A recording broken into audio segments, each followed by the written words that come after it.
Councilperson Bingle and Navarrete, please come up. Let's do it. And why don't one of you, let us see there, one here, each get a microphone.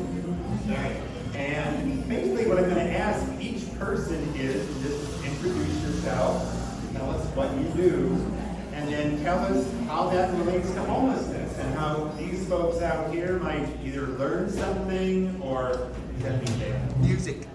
Oh, thank you, Chris. He's turning the music down right now. And then just tell us what you do and how to interact with homelessness and how these folks might benefit. Yeah, so my name is Councilmember Jonathan Bingle. I represent Spokane's best district, which is why they call it District Number 1. That's right. So I'm here.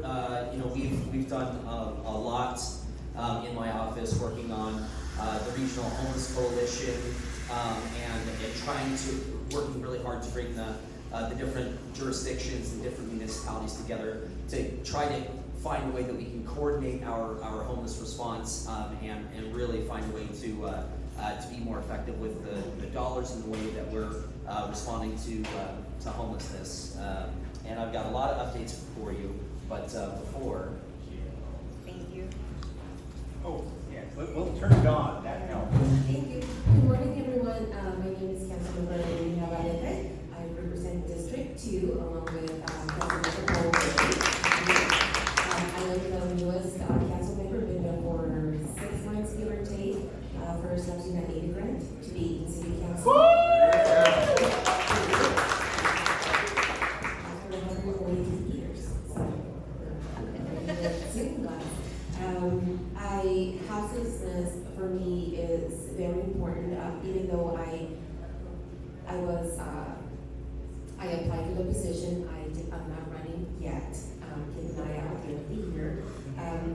It is one of the main topics that is something close to me. I am presenting on August 12th a houseless bill of rights. It's an ordinance that will make our houseless population a protected class. So a job, they're not discriminated because they don't have a residence. And we've had just several stories that is so unjust. And this was, I don't know why it hasn't been right. So I'm happy to work along with Commissioner Pease in the Spokane, Human Rights Commission, sorry, so many commissions. And Nicolette Ogletree and my legislative assistant for this have done so much amazing work going to each and every homeless shelter. Last Friday in 98 degrees weather, they were having 14 shelters to gather information. So this is really important for us to bring out. August 12th is coming out. If you would like to come and support it, there's a bit of a pushback on this, as any other political issue, unfortunately, but nothing that's going to stop us from presenting it. So yeah, August 12th, come out. Sorry, do you want to share what any of that political pushback is?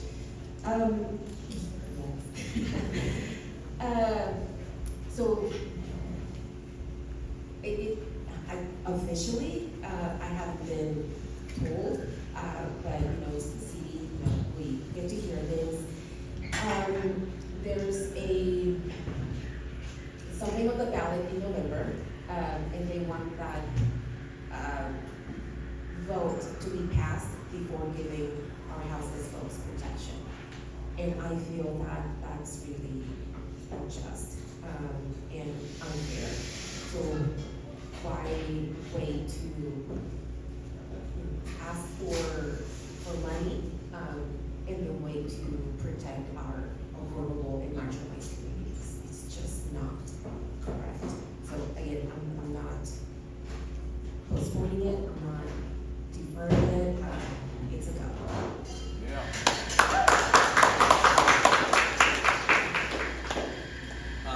Thank you, Councilwoman Navarrete. I have August 12th, there's a bunch of updates coming out of the city council. At our committee meeting, the public safety committee meeting, I have an ordinance coming forward that would expand the sit and lie to citywide instead of just certain portions of the city. So if you're interested in commenting on that, pro or con, feel free to, or you can't speak on any committee, but that'll be in the pipeline, and so watch the agendas for that. That'll be coming either late August or early September to a vote, and so you'll be able to come and comment on that. Tomorrow there is an RFP stakeholder feedback meeting. I know that many in this room have been frustrated with the way that some of the RFPs have been held, or have been how the process has played out. And so if you are interested in being a part of that meeting, it is 9 a.m. in the briefing center tomorrow at City Hall. Again, if you have things that you want to say, make sure you're there tomorrow. August 7th is our next Regional Homeless Authority meeting. And I met with Commissioners Waldrop and Kearns and Councilmember Dillon a couple days ago on this to discuss what that meeting is going to look like. And really right now with the Regional Homeless Authority, we're kind of in a holding pattern because there is a lot of support for this in the community, but it is something where many in that room, when the mayor came and spoke, got really skittish on the idea because it felt as if the support wasn't necessarily there from the mayor in her comments. And so we're working on those things, but there is a lot of pushback about, well, if Mayor Brown is not on board, then why are we even moving forward? And so we're working on some things on how to make that feel to encourage our partners. And realistically, at the end of the day, that kind of doesn't matter because we as council members, we're the ones who set the policy for the city. And I believe there's enough support on the city council to get this done and to get it across the finish line and to try and create this regional partnership that is there's a lot of discussion again right now about why a PDA versus a nonprofit. And when we went through all of these discussions, all through the last year and a half, the reason why we settled on a PDA was, there was a few reasons. But one of them was what we know is what people desperately want, particularly in this space, is they want transparency in their government. A nonprofit is not subject to open public meeting acts or to public records laws the same way that a governmental organization like the PDA would be. And so if we established a PDA, this would be something that you absolutely would have access to all the records. And that was a big deal for us. PDAs also have the ability to fund certain things that a nonprofit doesn't. There was a lot of reasons why we settled on a PDA, but we'll continue to go through these conversations because there is a correct pushback against certain PDAs throughout the city, and it is something that if we're going to go this direction requires a lot of thought and a lot of discussion to make sure that we work through a lot of the potential pitfalls so that we don't run into the same issues that we've run into with other PDAs. And so again, this is an open meeting. We're trying to make this as transparent as possible. It's August 7th. I forget where that meeting is. I think it's a Novia. Might be in Novia. Here, I can check. We'll get that. Is it in Novia? I don't know, it was last time, I think it is. Yeah. again. It has. It's also 6 live or stream, Novia. and Yes. you can come in person or live stream it. Yep, absolutely. You can't comment at it, you just watch. Correct, yes, but we want everybody to understand the conversations that are happening because again, this is something that we feel is best for the community. There should be nothing to hide here or no backroom conversations. These are things that we want the community to be involved in because I think there is broad community support from this on this particular idea, and so we want everybody's feedback to make sure that we find a very balanced. And the difficulty in this process is that you have some pretty entrenched camps on the way that we should be approaching homelessness, and if we're going to bring everybody together, we really have to have a nice balanced approach to how we're going to do this. Otherwise, you're going to lose half of the community. And so one of the things we're trying really hard to do is how can we bring as many people together as possible to make sure that we have a lasting organization and lasting policy. Because if it's too far one way or the other, what you're going to do is you're going to have a lot of people who are speaking against it, working against it, and we want everybody to be able to work together, which means that, people like me, we're not going to get everything we want, other people are not going to get everything they want, but we can find a very solid middle ground where the community as a whole can largely get behind it, and we can make some strong strides there. So that is August 7th. and you are welcome to be there. Only certain people get to participate because, again, this is the people that we want leading the discussion are people who are going to be signing the legislation to get it done. But you are welcome to be there, and always get us involved if you have any questions or comments. You can call me, call my office, do whatever, send me an email, whatever you need to do. Councilman Navarrete, Councilmember Dillon is the one who works with me a lot on this. We are the two representatives for the city, so feel free to reach out to him as well. And then August 15th is going to be a big day, I think, because this is the date that the mayor has set aside and council has set aside for what we want to look at homelessness in a holistic fashion. And so Nicolette Ochiltree is going to be giving a presentation on all of the policies in the SMC that regulate homelessness and shelters. And so if you are interested in that conversation, and I'm assuming most people in here are interested in that conversation, make sure you tune in there because, again, I know that the honest desire from the council members, from our staff, everybody, we are trying to make meaningful contributions to this space, and so everybody's input is very welcome. With that, I mean, I'm happy to answer any questions or Councilman Navarrete if you want to answer any questions. Becky. Hi, Becky Dickert, League of Women Voters. About 3 years ago, we put in a recommendation that people who are homeless should have a place to sit and rest. And we thought, we just heard you say you want to enforce the no sit and lie throughout the entire city. How is that going to help people who have no place, at least even reach places where they can get any services if they're not allowed to walk across the city and sit down at any point to take rest?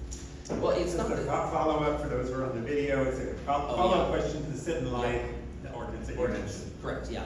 So the sit and lie ordinance doesn't keep people from being able to sit and lie, right, for moments in time where they need rest, okay? But what we're trying to do is obviously not stop the regulation of commerce that's happening in the city. So that's the point of the sit and lie ordinance. Then how do you plan to transport people wherever they are? Because what you're saying is these people who have no homes, for many times for no fault of their own, are going to have to exist outside the city limits. And I anticipate that the county will say, well, the city can do it, we can stay outside the city limits, or the county limits. How do you feel that this is fair and equitable to those people who are not able to amass enough money to even put a down payment for an apartment, let alone maintain a monthly rent? Yeah, I Summarize. Oh, yeah. If homeless people can't be here because of this ordinance, where can they go? Thank you. Absolutely. No, this is a great question. And my first month in office, I proposed no less than a dozen locations for us as a city to look at to answer the question of where can they go. And now, thankfully, Mayor Brown and her administration have looked at seriously, I think, one site that I proposed, which was the Pine Lodge facility, which I think would be a terrific asset for us as a city. It's currently owned by the state, and so we have to go to the legislature and ask them if they would be willing to part with it, because I called in my first month in office and they're like, who are you? No, and hung up. But thankfully Mayor Brown has some clout and some pull in the state that she actually could get it done. And I think Mayor Brown might be the only person in the city and in Eastern Washington who has the ability to get this done. And so with her support and the support of her staff, I know that Senator Billig is helping us to approach this, but it's a former women's corrections facility, so there will need to be some TIs to where it doesn't look like a prison, obviously, because that's not the environment we're trying to create. But we're trying to create a facility where it has a medical facility, it's got commercial kitchens, it's got gyms, it's 183 acres, it's on the lake, it's not intended to feel this way, intended to feel as a welcoming open space where you can come and get access to all the services that you need. If you wanted to park a vehicle there's tons of space. If you just feel more comfortable camping, there's 183 acres, there's space for that. It's on a bus line, it's next to services, it abuts the Eastern Washington or Eastern State Hospital, and so I totally understand what you're saying. I think these things can be held in balance, and that's what I've been trying to do my time in office. And I think facilities like Pine Lodge or others will be a great asset to us as a city, because I understand the question. Where will they go? It's a fair question, and I'm also working on that, so we're trying to do both. Should have led with that.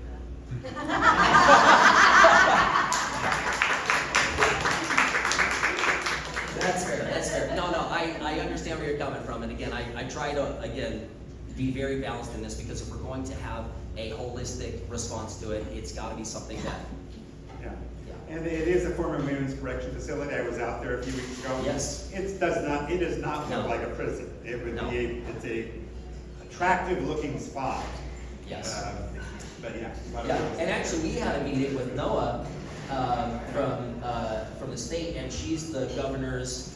Yeah, she is the Governor Inslee's assistant for housing and homelessness, and she's working through some of the process, helping us work through the process. We're having meaningful conversations, and if facilities like this became available, this is something, again, that I think that both government and private industry would be interested in investing in, to make sure that it is a comfortable, welcoming place, because again, that's what we're trying to create, so.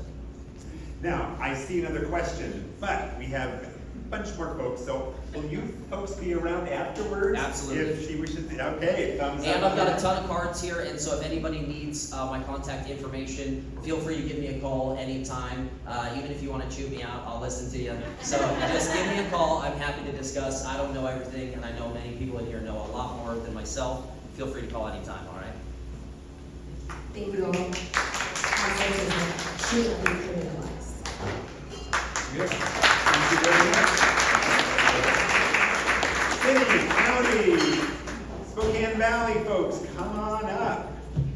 I've been invited, it's a standing invitation from the Homeless Coalition to have representatives from the City of Spokane, City of Spokane Valley, and the county, the folks that are working with homelessness. Sit closer. And just, I give updates, maybe they could regionally collaborate and give you a chance to answer some questions. So Ariel, why don't you start? Let's go. Okay, great. Thank you. Good morning, everybody. My name is Ariel Anderson. And unfortunately, I think my name has been on that screen the last 2 times, which I've not been here, and then I am here, and now it's not on. So I apologize for that. I've been in this position since April, and so just still trying to get that balance down and get the lay of the land, so to speak. Although I come from the homeless services system, it's very different working with local government. So with that being said, I will say that from a staff perspective, we really hit the ground running, CHHS, the Valley, the county, in terms of collaborating on a staff level, right? Now that's very different than what what has been discussed and what is being discussed now, kind of creating a different entity for regional collaboration. And that's great, those conversations are good, but I can tell you that from a staff perspective, we have monthly meetings with the county and with the Valley. We are entering into some data sharing agreements at this time. We're also working with the Spokane Regional Health District to help prop up a forward-facing dashboard with the support of the Continuum of Care to provide the community with specific data points that are important for the community to know about what is going on in our homeless system, right? So I'll give you one example for a data point would be the length of time from when somebody enters into emergency shelter to when they find a successful outcome, right? HUD helps us determine what those are, but in this case it would be, whether it is going to substance use treatment or permanent housing, permanent supportive housing, or if they get connected by way of rapid rehousing, right? Still a permanent housing placement. So in my mind, that's kind of, just low-hanging fruit. That's what our 5-year plan kind of outlines too, which is what those benchmarks, those measurements should be. So that should be up and running, I'm going to say by September. So please, I'll keep you all apprised as those conversations continue to take place, but just know that that is something that's in the works. And honestly, these public dashboards have been something that we've been talking about since about 2018 in a real kind of genuine effort, right, and recognition, and then COVID happened. After the 5-year RFP had come out. So anyways, 2024 is a good reset, and that's kind of the perspective that I'm coming from, that Don is coming from, and that I think many providers too, at least from the communication that I've had. So there's that. The other thing that I'll say just very quickly is about it's gonna be hot again this weekend, and so Friday morning, which I think is tomorrow morning,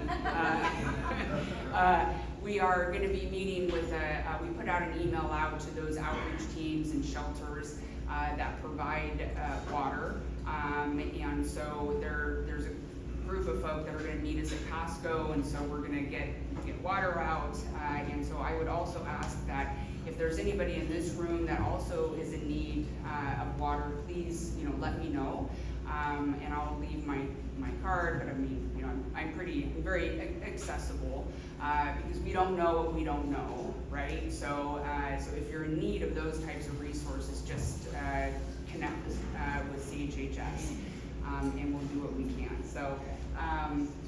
So expanded library hours, 7 p.m. So Liberty Library will go until 7 p.m.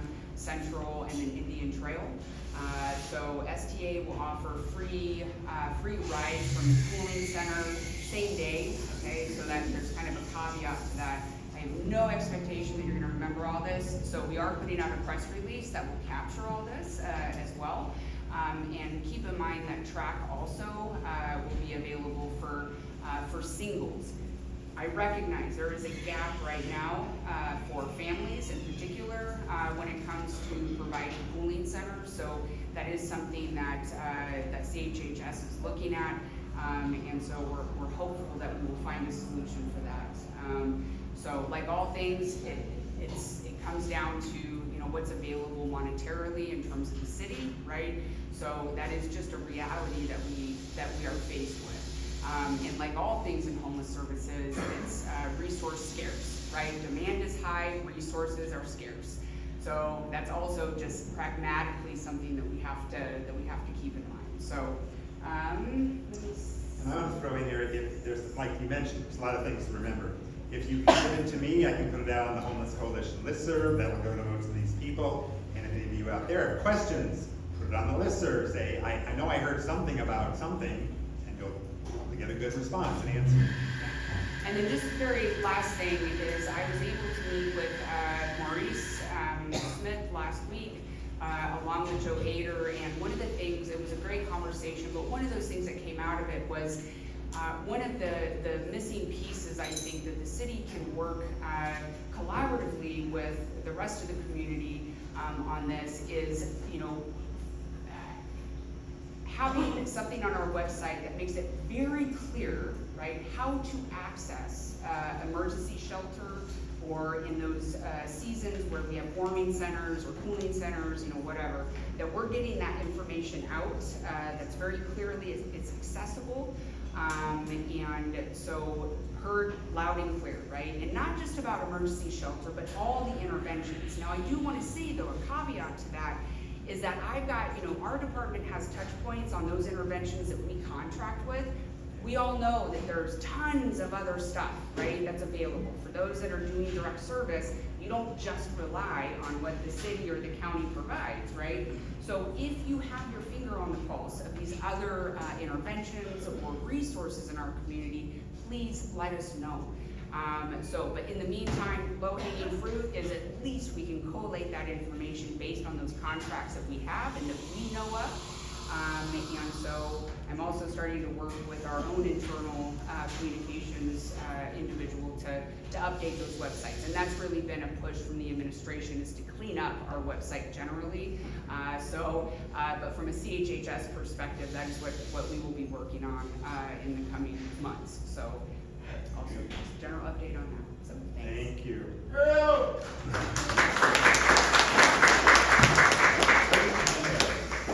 there, my name is Kurt. I use he, her pronouns.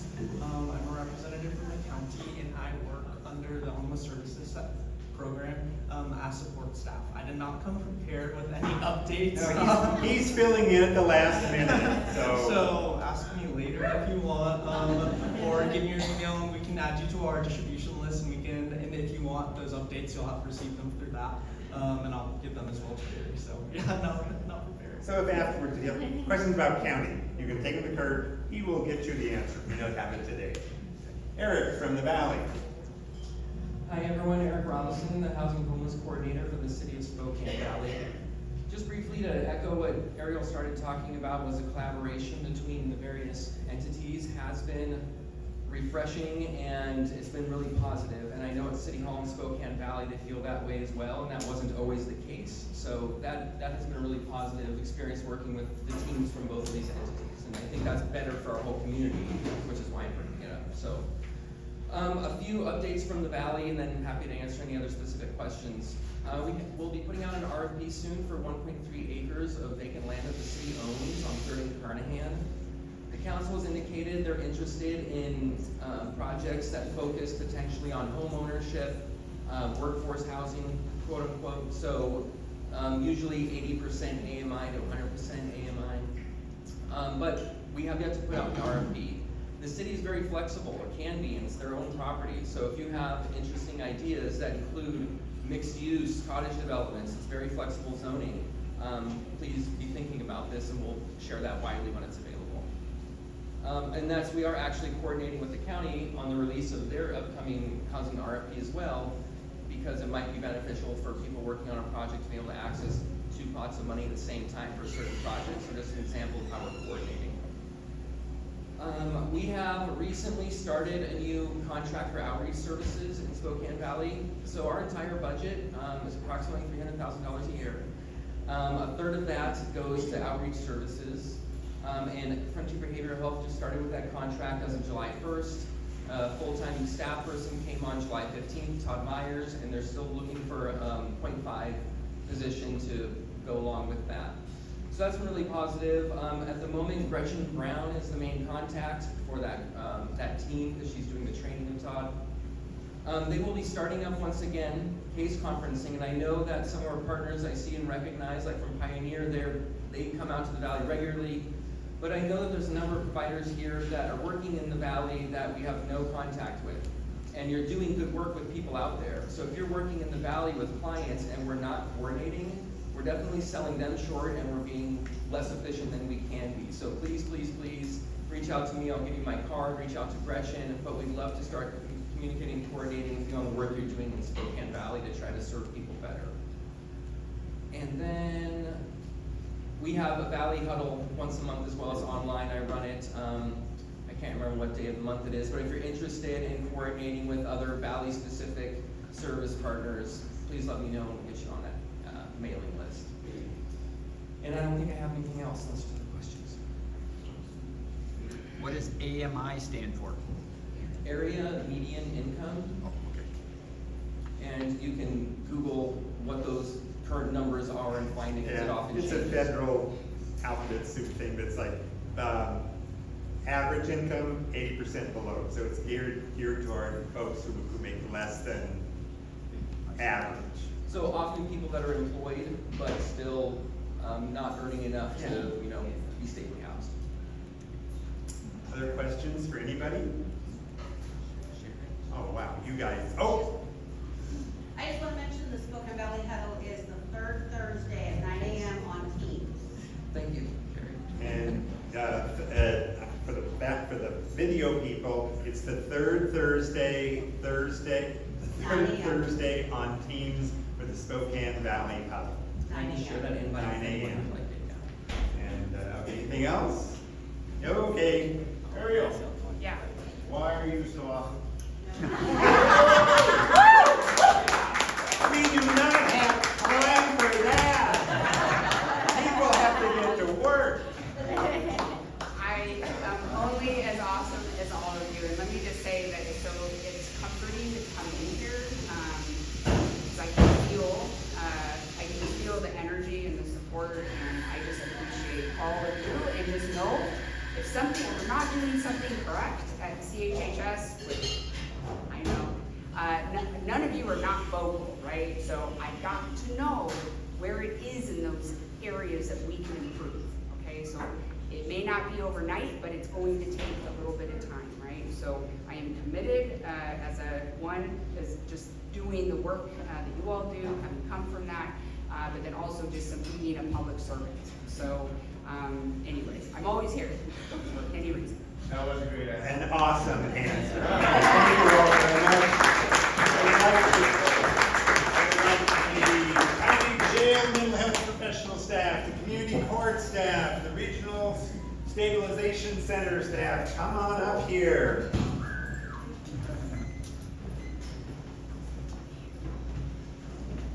There you go. You can have the microphone on that side. And okay. Where are you? Oh, right. Okay, you're Savannah. So we have the jail, and we have stabilization. We have community court. Oh. Well, okay, you guys can talk longer. All right. What I would like the folks, ask these folks to do is introduce themselves, tell me what they do, how what they do intersect with homelessness, because they do things other than deal with homelessness, but they deal with a lot of homeless folks. So I'd like them to tell who they are, what they do, how it relates, and how it might be helpful to these folks here. Savannah. Hello, I'm Savannah Humphreys. I'm a mental health professional in the Spokane County Jail. And then Nina and I will get into our little spiel here. I'm Nina Barfield. I work at the Spokane County Jail Mental Health. Do you want me to get my spiel? Actually, yeah, like you I'll guys steal do it your now. spiel, and I'll let you guys do your spiel. We're going to be kind of brief just because I think we have spoken to this group a few times before, but just wanted to go over what services we provide for the community, and then a small ask at the end for some stuff that our department is dealing with that I feel like this is the exact room that might want to hear about it. So Savannah and I have worked at the jail for 10 years, maybe 5 years. We have 7 mental health professionals who serve the incarcerated individuals. We're all master level clinicians, so we do anything from suicide assessment to referrals for medication for an in-house provider that we have, working with law enforcement, working with the legal teams, kind of walking alongside a lot of these individuals who struggle with mental health while they're incarcerated, which is, I guess, any guesses you have about mental health in jails being bad are true, and we see it from the minute they walk into the door to the minute that they leave. Our 2 case managers are here, Misty and Madison. They both work tirelessly with a lot of people in this room. They're pretty amazing at helping individuals get into services, whether that's homeless resources, substance use treatment, outpatient, inpatient, all of the above, getting involved with peers. Barry sent me an article a couple weeks ago about, I think it was a jail in South Carolina or something, and it had a little blurb in it about jails are kind of the only places that can't say no. And a lot of times these individuals who maybe didn't do anything wrong enough to land them in jail for a year on a trespass warrant, they end up sticking around. And the jail just kind of becomes a place where a lot of times homeless people are unfortunately forgotten. And we're working as hard as we can to try to help these people, and we're very focused on learning new things and getting new resources and trying to get people as involved as we can. And our department itself is fully funded through the county, and we have been around for 15 years. We're a fully licensed mental health facility that functions within a jail. It's kind of a novelty in the state. And that's kind of the basics of what we do. Did I forget anything? Okay. Follow-up, because I've asked you this question before. I know you don't track how many people in the jail are homeless.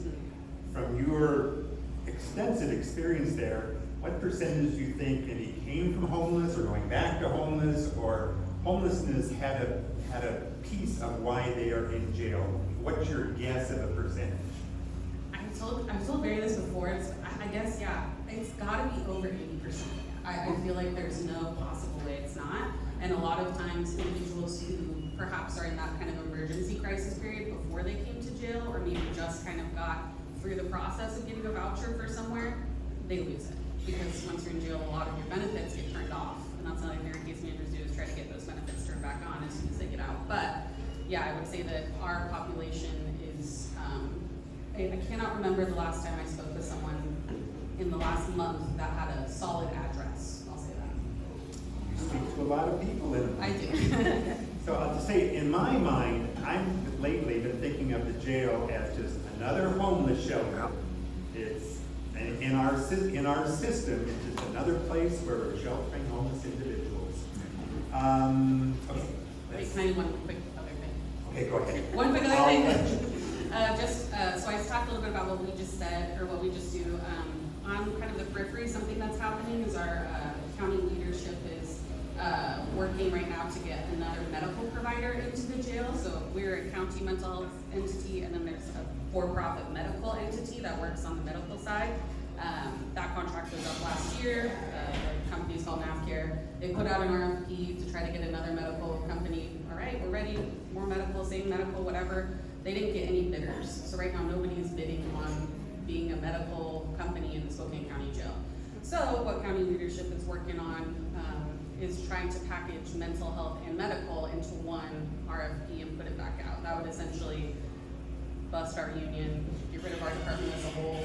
I don't think anybody from that contracted medical company would come to meetings like this.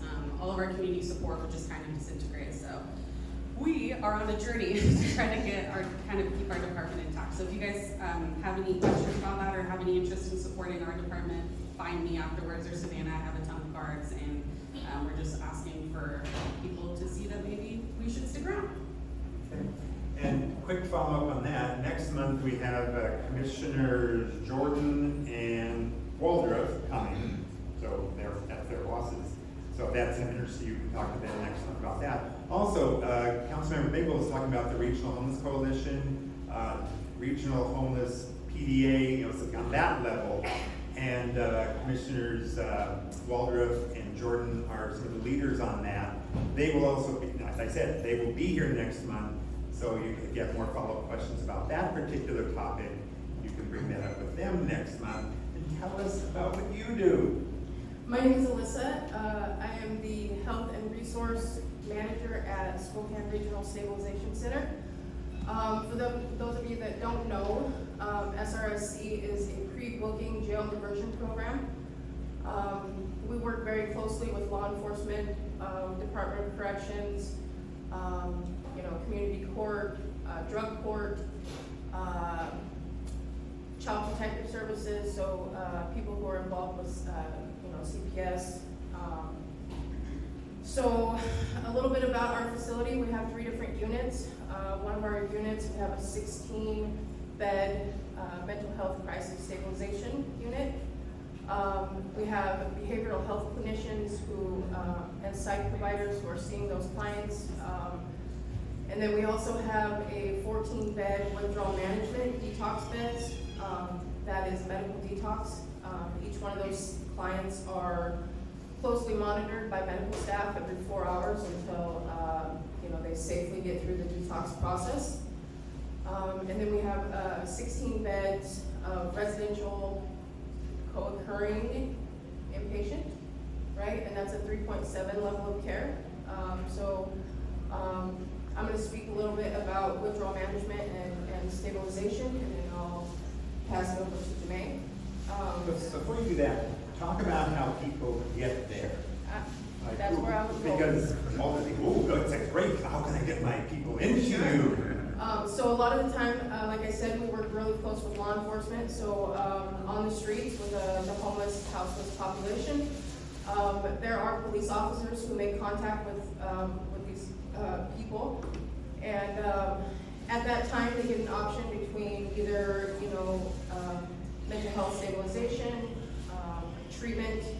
A lot of these law enforcement officers have great relationships with people who are houseless, right? So they make contact, they'll either bring them in. When law enforcement brings them in, we do not need a referral, right? So there's nothing that needs to happen prior to them calling us and saying, hey, we have someone who's ready for stabilization or treatment. We'll be there in 15 minutes, right? We keep those beds open for law enforcement. So law enforcement, also any outside agency can be a referent, right? So you'll see primary care physicians. We work really closely with Pioneers, recovery navigators, and even outside of Spokane. So we're servicing Grant County, Yakima, over on the west side. People are traveling far and wide to come to our facility, right? So when a client we've received that referral, our admin will follow up on that referral and set an intake date. From that intake date, they'll come in, they'll see a behavioral health clinician and our nursing staff who will assess the need, right? If it's just stabilization, they'll go straight into stabilization. If it's withdrawal management, then stabilization, we assess and figure out the need once they get there. So if it's detox, they'll detox first for 3 to 5 days, longer if needed, and then they will transfer into the stabilization unit where any mental health meds or mental health needs are assessed and taken care of. We truly believe that treating the mental health prior to inpatient or treatment services, we have a better success rate. So yeah, Jermaine, you want to speak on co-occurring? So my name's Jermaine, I'm the residential treatment specialist manager over there, as well as the certified peer specialist manager. So what we do in our co-occurring unit is we have several groups throughout each day. They are programming about 6 hours out of the day with our clinicians, with our certified peer specialists, really working on, what recovery is, what are our triggers, really learning about the true self, right? Identifying who they really are instead of, working through, being that active addiction piece, because when we're in addiction, we don't truly know who the real us is. So we're teaching them how to identify who that is and to become, a person in our society that is succeeding and actively not on those substances. So that's kind of what we do over there. And we also take referrals from, medical providers, hospitals, you name it, we're taking the referrals. If one of you wants to do a referral, call us. We will take that referral over the phone, do the screening. If the client is with you, that is great. If they're not, we'll still take that referral with you. On the listserv, I'll put out a kind of a recap of this meeting afterwards, because I would think some of you were thinking, oh, I want to refer to you. I will put the names and phone numbers and emails either later today or tomorrow. I'll include the video, so that's how you can be able to get in touch with all these folks. One of the most beautiful things about our facility is that Pioneer is a second chance employer, right? So a lot of our staff have had personal experience with mental health or substance use, which really shows our clients that recovery is possible, right? We use a lot of outside sources, so we have a team of, we have medical providers, we have psych providers, we have behavioral health clinicians, we have SUD counselors, right? We have nursing staff, we have a medical assistant team, right? And a whole team of health coordinators, along with the residential treatment specialists, right? So we actually get to see clients who go through our facility, right? The mental health stabilization, the detox, and the inpatient. And I get to see applications and resumes of clients who have been through our facility, right? And are so inspired that they want to inspire other people, right?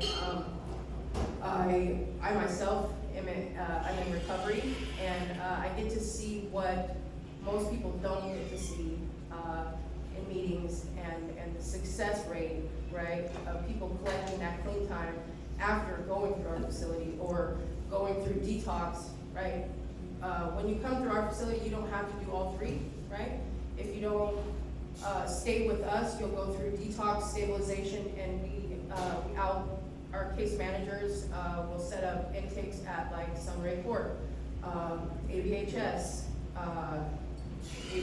COSA. So we're really working with a lot of those outside facilities as well for the client who may not have as high mental health need, right? But inspiring, right? And those houseless people are getting the opportunity to go into, say, recovery housing, you know, Oxford housing, faith-based housing. They're getting those options and getting to choose where they're going with their recovery, right? And hoping that reducing that houseless number through going through the process of mental health stabilization and recovery services. So, yeah. Questions? Ariel? So what does that relationship look like? So knowing that you've got a, connection with law enforcement, I guess I envision, the team that's out in the valley, so that Pratt would be part of that, right? So that being said, is there an opportunity, or has there been thought about having those established relationships with other street outreach teams who do not partner maybe with law enforcement or with shelters in particular? Sure. Having that straight line of Sure. referral pipeline. So, Summarized question. Ariel mentioned they do have connections with police officers, out in the field. Are there connections with basically outreach teams that are not law enforcement? absolutely. We work real close with Jules Helping Hands. We take referrals from them. They've assisted in some of our case management stuff, like, getting IDs, identification for clients. They've helped with bus fare, train tickets, to get these people back to their family, right? So Jules Helping Hands is someone we work really close with. Revive Counseling Services is something that we work really close with, right? There's so many more that know of this referrals, and what the referral process looks like. We do encourage that if you're interested, and the recovery navigators out there at the, what is it, Johnny, help me out? WorkSource, the WorkSource Center. A lot of agencies call us, and we have a way for transport and submit referrals. Whoa, Johnny, come on. It's not working, Johnny. Come here. Here you go.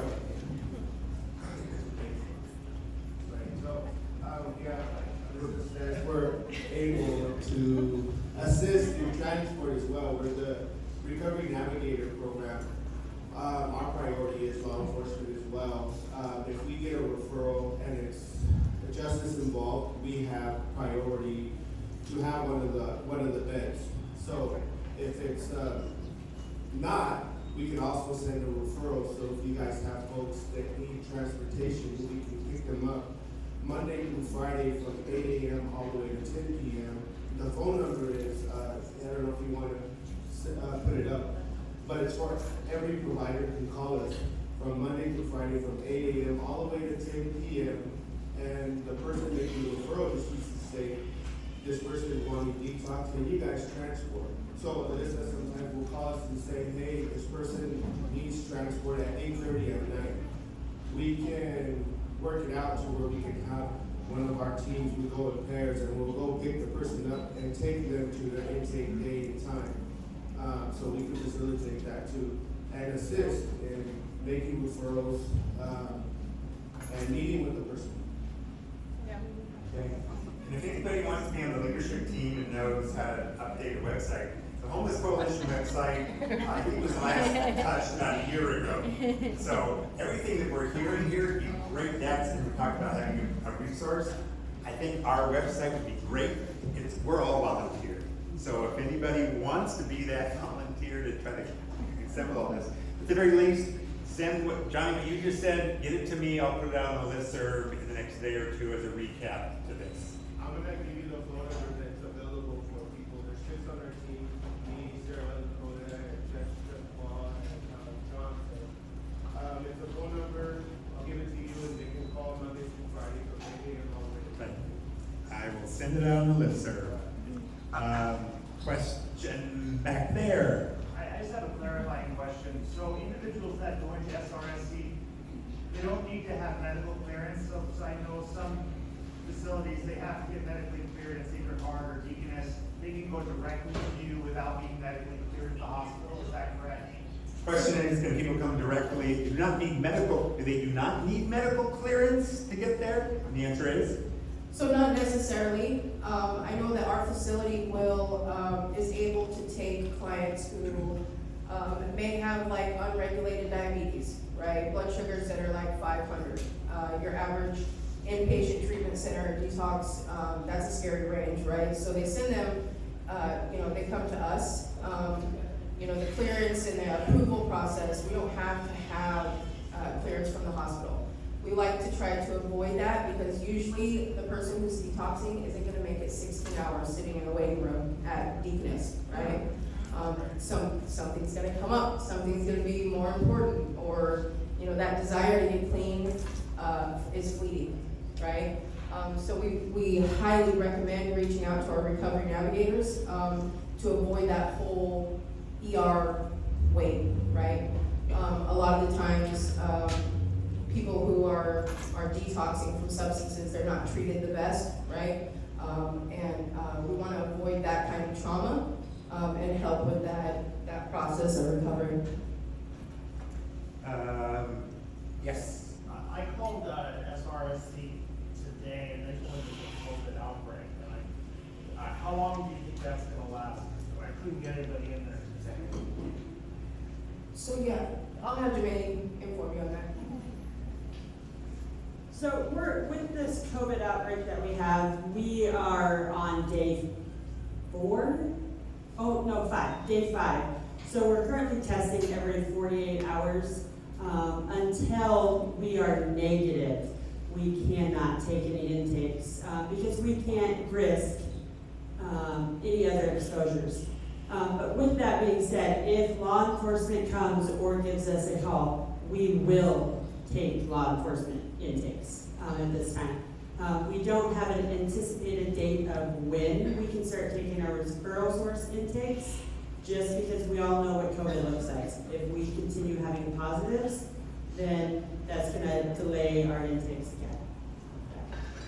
Okay, I know Dan, you've got a question, but I'm running short of time, so you guys will be around, and Dan, you can catch them afterwards. Thank you so much.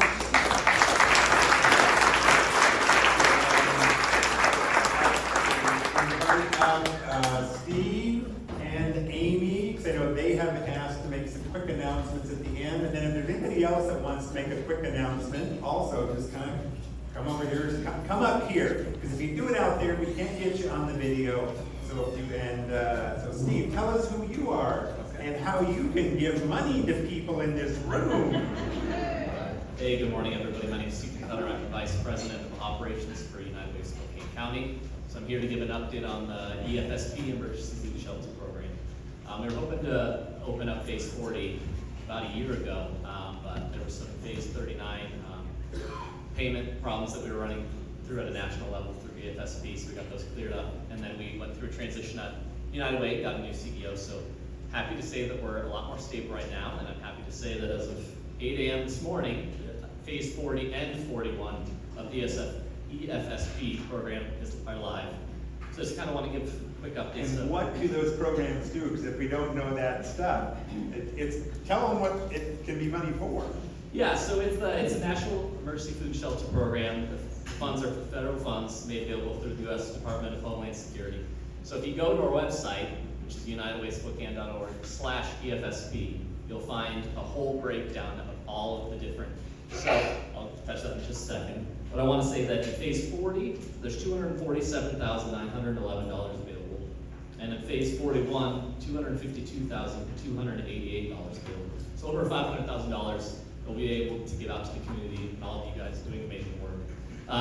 Also, with Phase 40, you can go all the way back to November 1st, 2021 for any and all services that you provided back. You can backdate and pay that.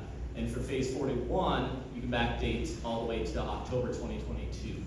So that's great. If you go to our website, the RFP will be live from today. It'll be live a little over 2 weeks till August 16th, 5 p.m. Friday, August 16th. It's not a very cumbersome application, so it's very doable. But if you go onto our website, you can download the application and There's a breakdown of all the services that qualify that I'm sure a lot of you guys are doing, so please go apply and reach out. You just download the application, you email it to efsp@unitedwayspokane.org. It has all the steps on the website. And what I saw when I read it is pretty much all of you in this room can get some money from this guy. So I will send this out on the listserv follow-up as well. So get his money. Thank you, Steve. Hi, everybody. I'm Sherry Ganchitano. Most of you know me. I am the founder, director, and community coordinator for Spokane Valley Community Advocates, or SVCA. We only serve the greater Spokane Valley area, and we serve them with resource navigation. And we have REACT, our Rapid Response Network. So that involves, we can help with apartment essentials if you are moving somebody from houseless to or shelter into permanent housing east of the city of Spokane line. We are Walmart recipients from the Broadway store. So we've got quite a few things in our inventory. Also, I just want to throw out, and I do have flyers, I wanted to throw out, if anybody here has clients that are Central Valley families, they will be doing their school resource fair on August 15th from 2 to 6 p.m. That includes giving out backpacks and school supplies. So they need to go to the cvsd.org website and sign up. And they'll be assigned a time to come. We're gonna have a ton of vendors. It'll be at University High School this year because we're getting so big and the need is so strong. So I just wanted to let you know that. And if you have any questions for me, like I said, I have my flyers. I'd be happy to chat with you about what we do, how we serve our community, and how we can partner. Thank you, Sherry. Okay, it's 10:30, so quick, boom, boom. Whoa. Okay, is it on? Okay. My name is Amy Manning, and I work for the Spokane Low Income Housing Consortium, but I'm here today as a member of Experience Matters, which is the coalition of folks with lived experience and providers that organized around that regional homeless, I think it was called Authority before, now it's called Coalition Collaboration. I don't know what the C means, but like it's there. But I'm here today to really support Anwar and Councilmember Navarrete's work on the rights of folks experiencing homelessness. And I just want to encourage everybody in this room to like stand up on the 12th and say that homeless people are people too, and that they deserve rights and protections the way the rest of us do, and that we as a community are going to protect all of us, and that we're all included in that. And the folks in this room are doing that good work, so if we can show up in force to support the Commission's work on this legislation, and Councilmember Navarrete and Andres and Nicolette, this shows that we are a community of belonging, and that we can aspire to that in Spokane. We all belong, right? And then the other part is to plug that regional homeless collaboration, because if that's the direction that our work is going, then folks with lived experience and that are doing the work need to be at the table with how that goes. We want effective policy that really is meaningful to the people who are vulnerable. So both August 12th and August 7th. So if you have questions about that, I will send it out to Barry, and it will be in the listserv. But if you want to join Experience Matters, I'd also love to talk to you after.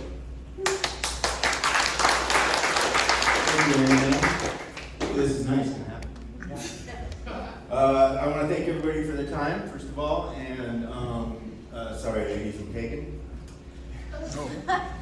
So my name is Chris Scheller, I'm with Revive, and I just want to let everybody know that Revive is blowing up. We do almost everything now, and they're still growing, from counseling, shelter, peer support, etc., etc. And I also want to remind everybody that Spokane Housing Authority has opened up their website to do the housing choice voucher applications, I believe till Monday at 10 or something like that. Yeah, I've signed up for a few people, but please don't forget that, because that's trying to get our people into housing. Thank you very much. All right, quick. Yeah, I'm Brian Benfield. Revive Council Spokane. I am on the DOC program. I'm the regional reentry program manager. So if anybody has anybody on DOC that needs assistance, I'm here to call me because we're helping out. Okay.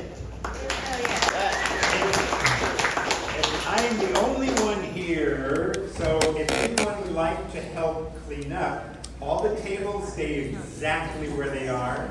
Every table gets 4 chairs around it. Every other chair gets stacked 10 high.